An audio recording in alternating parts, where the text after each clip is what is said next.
Richard, my brother, we are here for the first tip of the week. But before we do that, say hello to my little friend, Clubber Lang.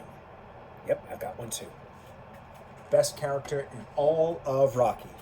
All right, so this week's tip is going to be the jab. Hopefully I can text this to you, otherwise we'll try to airdrop it on Wednesday when I see you. We're recording this on Monday.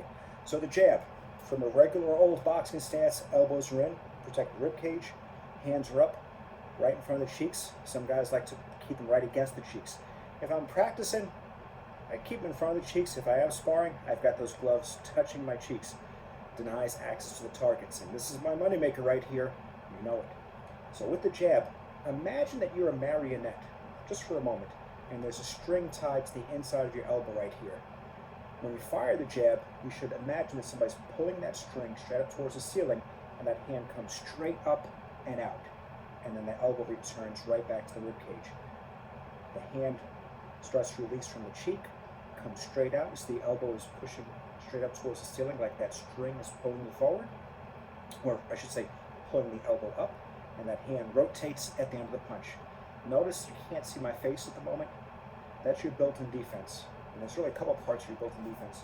When you fire that jab, the shoulder should roll, so the shoulder and the cheek are touching, and the fist should finish in front of your face. So you got the jawline protected, and you're denying access to the straight into your face. And of course your rear hand and elbow are in tight to protect this side of the face. We're both punching, and it's kickboxing, we're both kicking and punching, so there are going to be openings. We're going to create openings. We're going to try to minimize the amount of times that we're open. So when the elbow comes straight up, hand comes straight out. Two schools of thought. I like to finish with the punch with my knuckles kind of parallel, straight across. A lot of boxers will have you turn the hand over, get that little bit extra extension, a little bit more snap. And both are correct, and it's really a matter of preference. Now, next part, as you fire that jab, you want to use the extension. It's a long range punch. As you rotate and the shoulder comes up, you see the extension. And rotate, so I'm almost sideways at the end of the punch. That also has me load up on the rear side, so when I add that cross a little bit later, there's some power to it.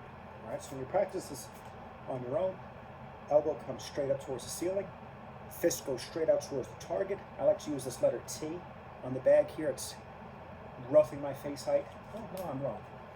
I'm taller than I thought. Let's say the E. Well, although when I'm sitting down in the punches, I'm going for that T. Straight out and straight back. Of course, we're going to have some snap on the punch. You're going to fire and pull it right back. Straight out and straight back. And of course, always breathe. Breathe out as you fire the punch. Okay, so we'll hit the bag just a couple of times. That's what a lot of us do. So we like to make the bag move. We fire the punch, and we leave it out there for whatever reason. We all tend to do that from time to time. We want to fire straight out and straight back. As quickly as it goes out is as quickly as it should come back. And of course, you can work doubles. Now, when working doubles, there's two schools of thought there too. As we call a short pump and a full pump. A short pump is here. We fire the first jab, we come back about halfway, and we fire the second jab, and we come back. That's a short pump. Then we have a full pump. Full rotation, or full punch, full punch. That's what we call a full pump. Two full jabs. And of course, my favorite is the triple jab. Now, we're not going to work footwork for the jab today, just give you the mechanics of the jab. In a future tip of the week, we'll add footwork to that jab. But just for the purpose of the triple jab, which is my absolute favorite, we'll do one small step here.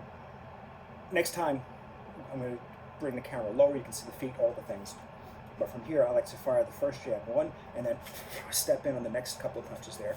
So I like to do a single, pause, and then the double. And reset. Single, and double. Of course, some guys like to work that pop, pop, pop, that triple jab that has a good amount of momentum behind it and can do a whole lot of damage. So that's your tip of the week. I'm trying to keep it to 5 minutes so I can text it to you. And I'll see you on Wednesday. Have a good night, brother.